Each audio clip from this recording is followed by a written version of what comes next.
gentlemen, in today's conference, we are going to discover the latest issues, updates, and findings on the area of art, culture, and heritage discussed within the context of transformational strategies for societal well-being.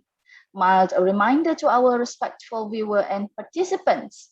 You may leave your comments and post questions in the chat box 10 minutes before the session ends.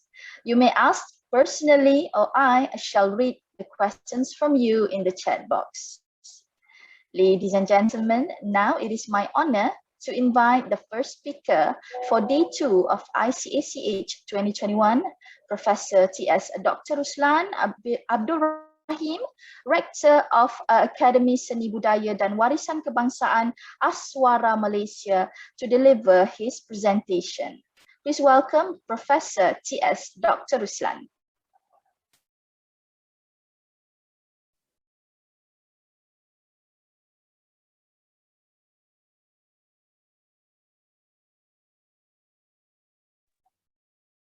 Your mic.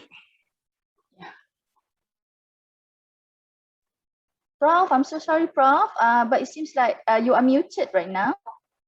Could you please turn on your microphone? Oh, your mic is on. Are you connected to the PC audio?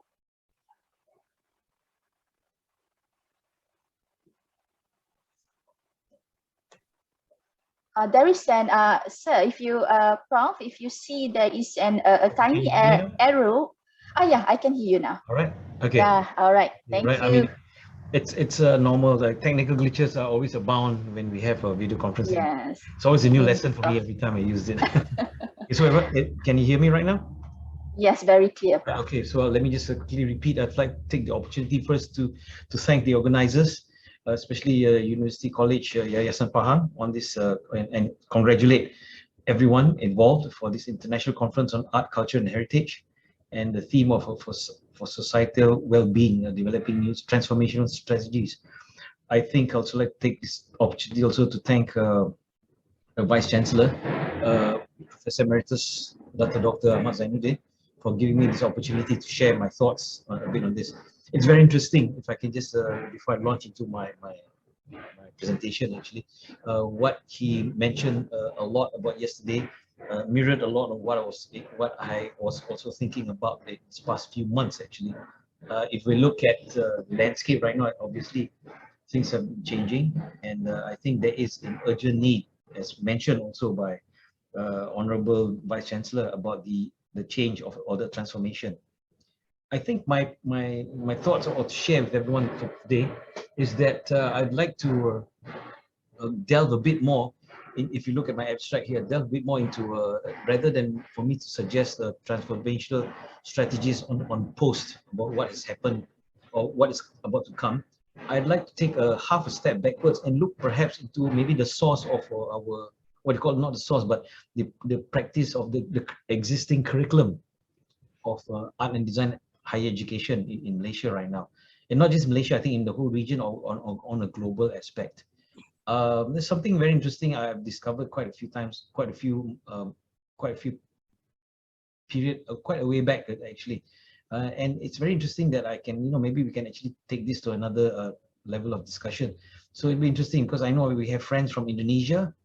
Excuse me, Prof. I'm sorry for interrupting, but are you sharing your slide right now? Because we cannot. Not yet. Yeah, not just yet. All right. Okay. Okay. I'm just, Prof. Yeah, a bit of a preamble before I start to go into my presentation. I'm sorry for interrupting. No, it's okay. It's okay. I understand. Yeah. Again, I know the fear of technical glitches is always there. Okay, I can understand that. Yes, Prof. You may proceed, Prof. My apologies. Right. Yeah. It's okay. It's okay. Yeah. Right. Like I said before, I proceed to my presentation, just to share a bit of thoughts here. And interestingly enough, what was mentioned or what was brought up by Honorable Vice Chancellor was on what you call the need also to look into one aspect of it was the need to look into the curriculum, and that was what I am focusing on actually. And so this is something that I'm going to just quickly, well, not say quickly, I'm going to go through with everyone here and share with everyone here, and maybe we can actually start something of food for thought as we progress into 2022. I think it's going to be interesting. We have new challenges abound. I think you can see that. But I think as members of academia, in whatever level, I think our concern is that how do we, how shall I say, move forward in the future. I think that's the main concern, and especially in art and design, or in the context of art, cultural heritage, in, in that context actually. So I'm just going to quickly, if you can allow me to share my slides with you. So give me a moment here, just quickly.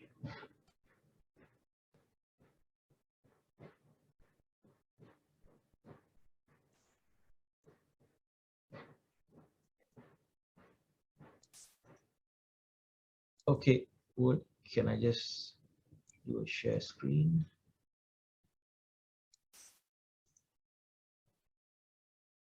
Is it visible for everyone right now? Yes, yes, it is, Okay. Prof. Right, great. Okay, so I'll just quickly, like I said, I'll get onto the, yeah, I'm sharing screen, so I need to shift my focus a bit. Okay, so this is something as we quickly move into, okay, so art, cultural and heritage for societal well-being, developing transformational strategies. As I mentioned earlier on just now, I'm actually taking half a step backwards and delving more into the actual curriculum that we as in the academic community is what you call delivering right now. Okay, and interestingly enough,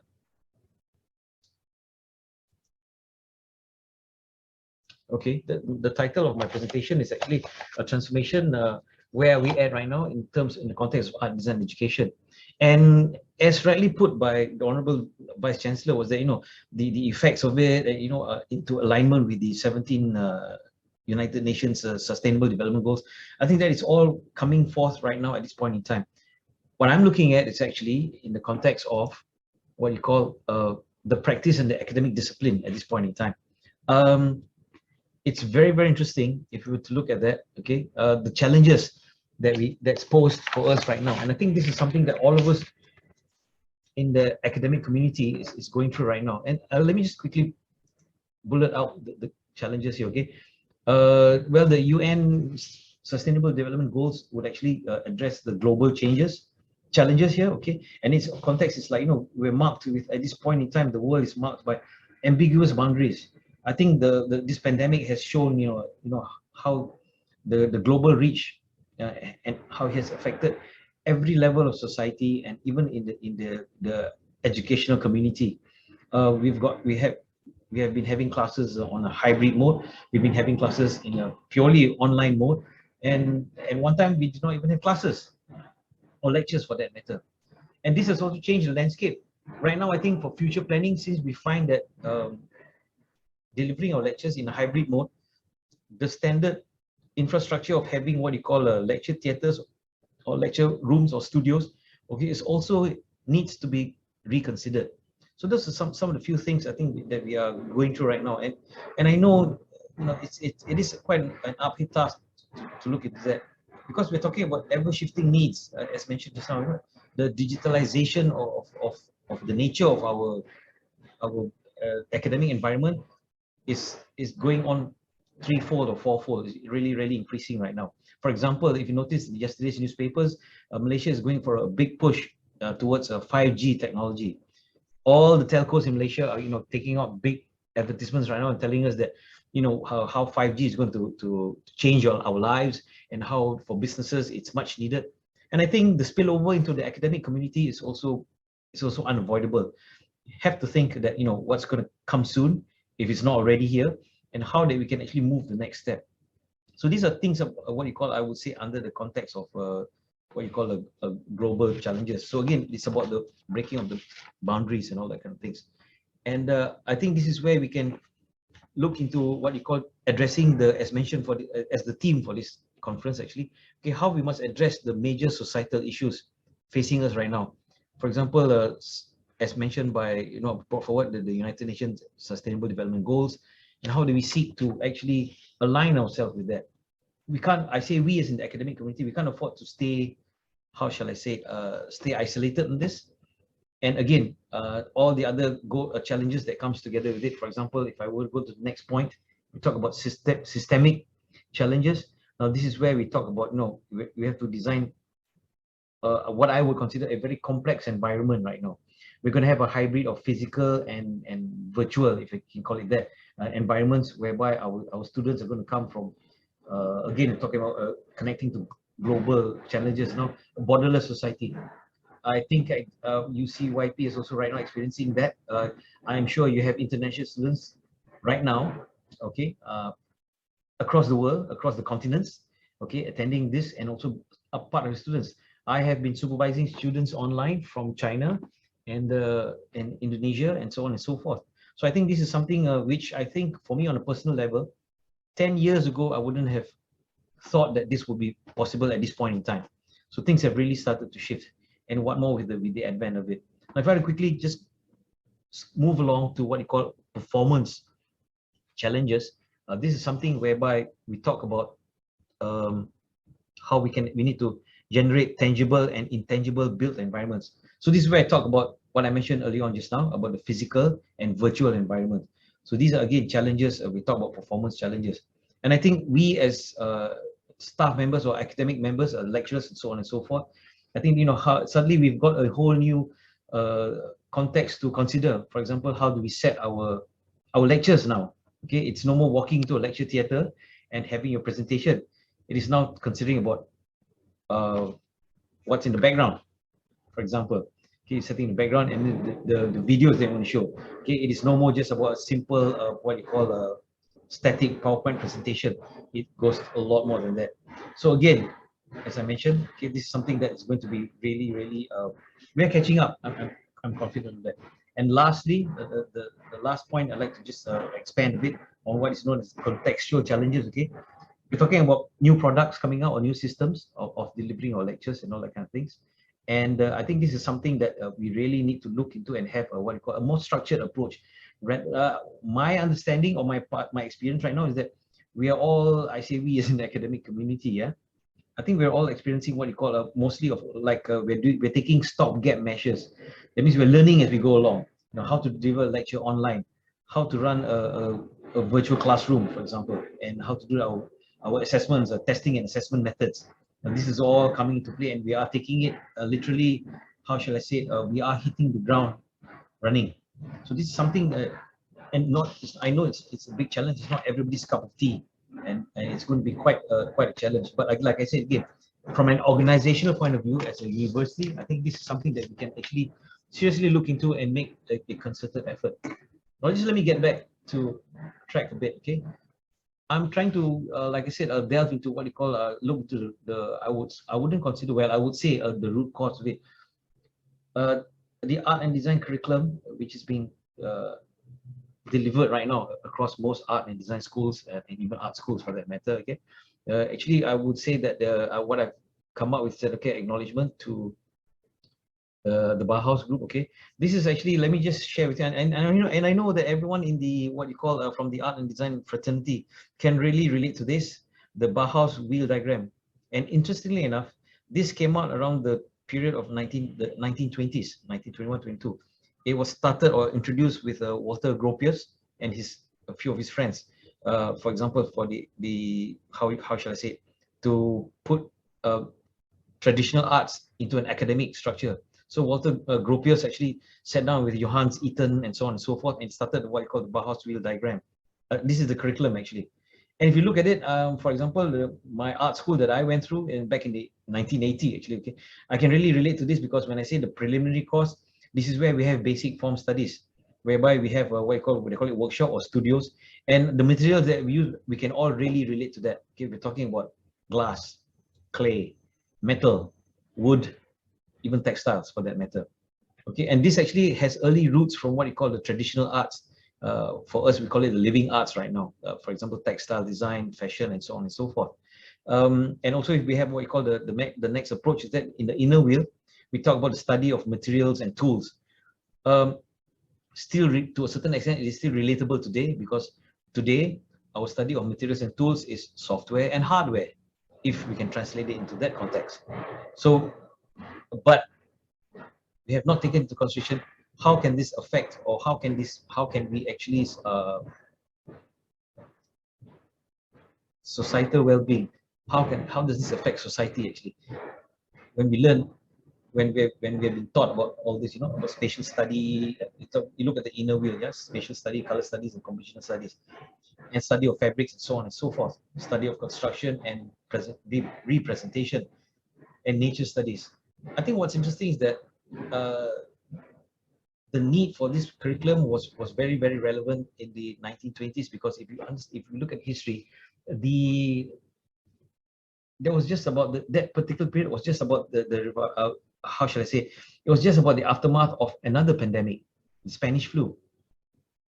And interestingly enough, when this came out, this particular group of academics, as it were, okay, thought that, you know, this is something that we need to look into, what they call the industrialization and commercialization. So the contribution of art and design at this particular period was more into the industry, to get the what you call the industry moving again. I'm not talking about the creative industry at this point in time, but you're talking about what you call all the related fields in design, industrial design, graphic design, visual communication, and so on and so forth.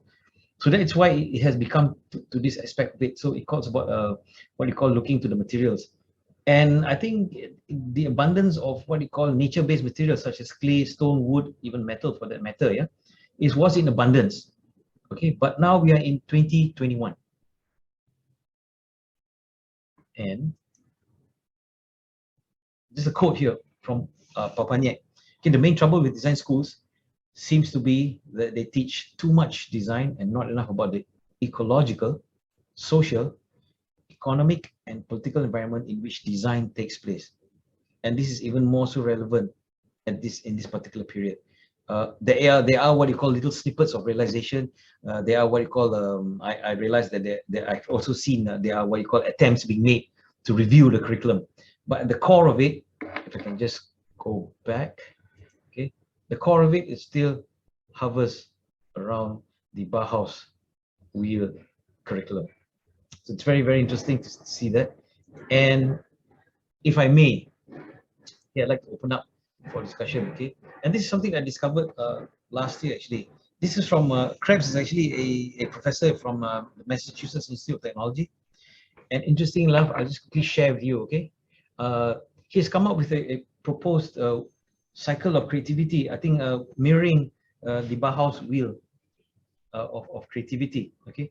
But this is something which I think is very relevant now, because again, I refer back to what was presented by the Honorable Vice Chancellor. She's talking about going cross-discipline, okay? And this, and if you look at the outer ring or outer wheel of this cycle, actually, okay, you have what you call the major fields of art, science, design, and engineering.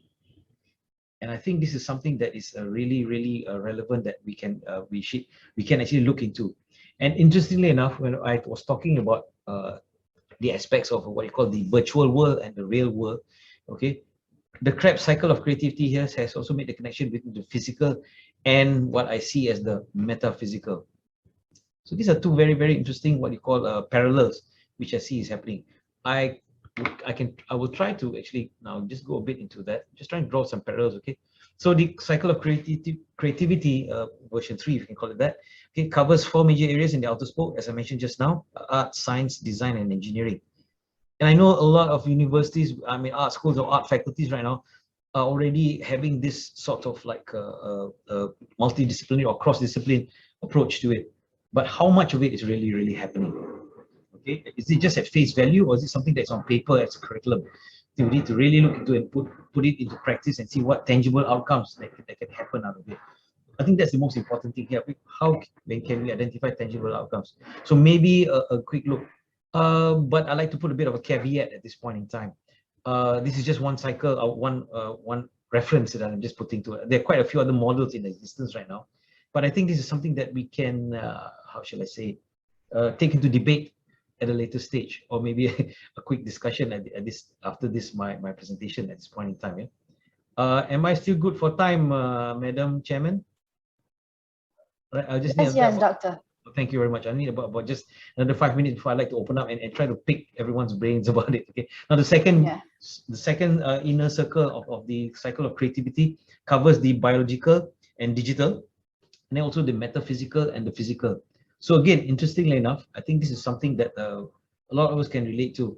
When you talk about the aspect of design in biological, for example, I know for a fact that there are what you call product designers working with the medical fraternity, how to, in coming out with what you call the design of what you call a medicine, not just the packaging, but the actual pill itself. Apparently, you need a product designer to come up with a proper design of pills that we ingest, because every shape has a what you call an implication of it. For example, the aspect of how quick it dissolves in our system once we sorry, and how well certain shapes, if you notice, capsules are like more like an oval shape, so it's considered to be a bit more aerodynamic, as it were. I think so. So again, there is an aspect of design put into it. So I think the observation that Krebs put into it was that, how designers can actually need to go into what you call the biological aspect of it, or the digital aspect, and the metaphysical. Now, if I were to touch a bit about the digital aspect, obviously we're talking about, for example, the very screen that is in front of us right now. Obviously, the screen that's in front of the icons that you see on screen, it's all been designed by purpose, for easy identification, quick access, and what you call, for example, right nowadays, when you look at what you call an icon-based images on the screen, when you see a little icon that looks like a page with a little folded end to it, it's a document. Okay, it's visual communication at its peak at this point in time, and this has even carried over into what you call the real world. I don't know whether how many of you all realize this, but for example, if you go back and look at your washing machines right now, okay, it actually has a start button that is the same as your television. Okay, the washing machine, because your washing machine is already electronic. Now, years back, washing machines didn't have this kind of what you call universal icons or instructional buttons on it.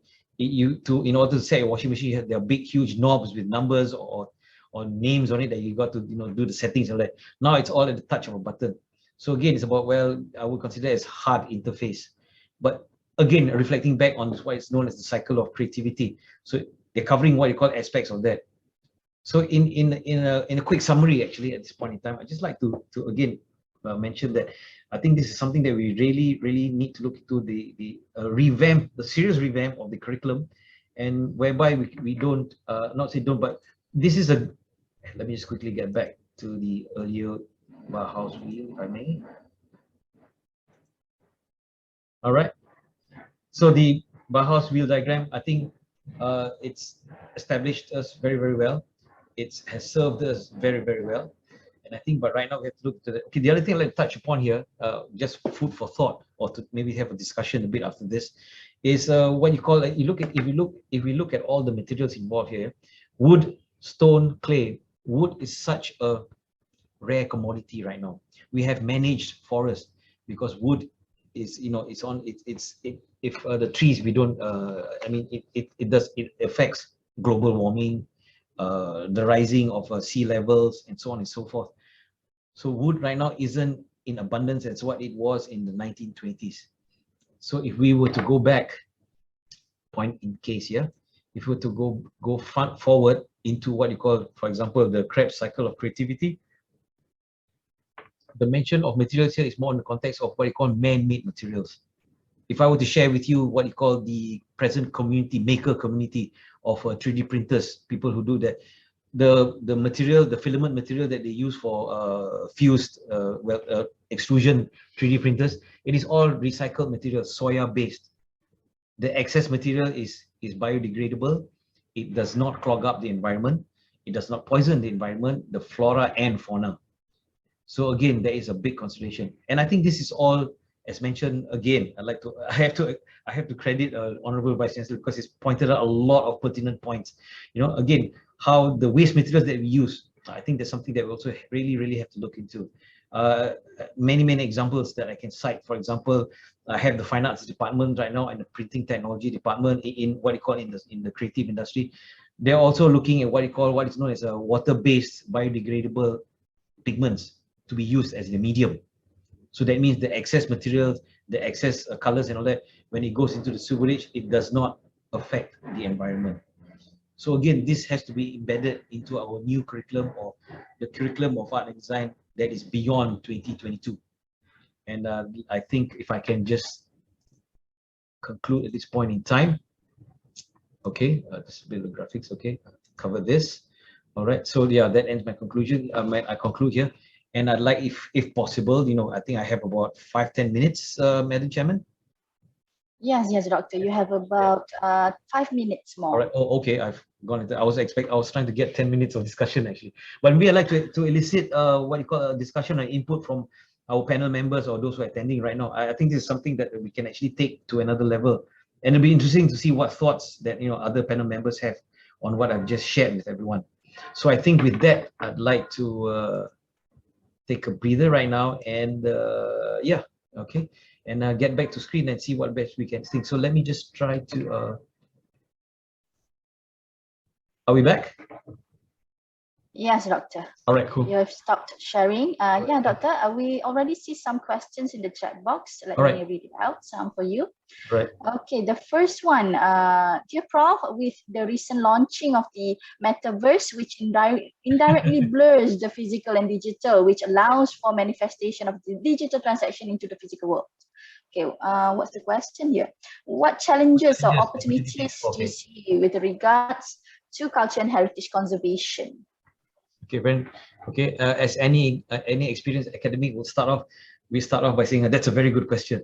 That means I may not have the exact answer, but let me give my 2 cents worth. I think we talk about the launching of metaverse. If we go back, if I can draw parallels to that, if I recall quite some time back, the launch of cryptocurrency. Okay, that made a lot of people in the financial institutions very, very nervous. Because it did not follow any norm of what you call a political or governmental structure. Okay, it was almost like seen as a free for all, and also to a certain extent, it's but the security is being audited, or how should I say, it's been mined consistently. So it's what you call it. It was a what was the term for it? The term actually eludes me at this point in time. But coming back to this question about the blurring of what you call the physical and digital opportunities that I see, for example, in Malaysia, there's a rise in what you call in the art and design community, the rise of content as fungible tokens, NFTs, and this has gone quite aggressively. Suddenly, everyone sees that they're able to make well, quote unquote, millions, as it were. Okay, and so that it just opens up another what you call a medium, or to promote the creativity of individuals.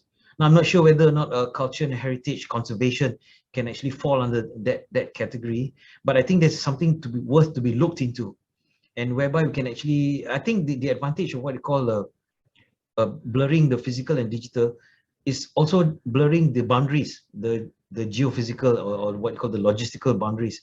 I mean, for example, in this particular instance right now, okay, like I said, we've got everyone from halfway across the world and stuff like that, and neighboring countries and all that, all gathering at one place.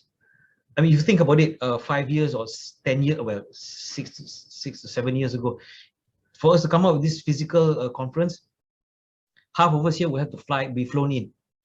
Okay, put up for accommodations, think about the transport, think about the what you call all the logistical issues, and then coming together to present on time. But right now, it can be done. I wouldn't say at the snap of a finger. I know there's a lot of work that's been done in preparing for this conference, but it has happened right now, and this seems to be an interesting thought to it.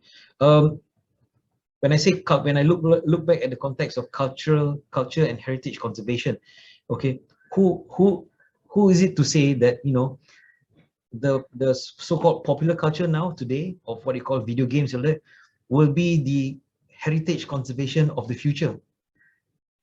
I put to you this a movie I saw a few years back by Steven Spielberg, I think, called Player One.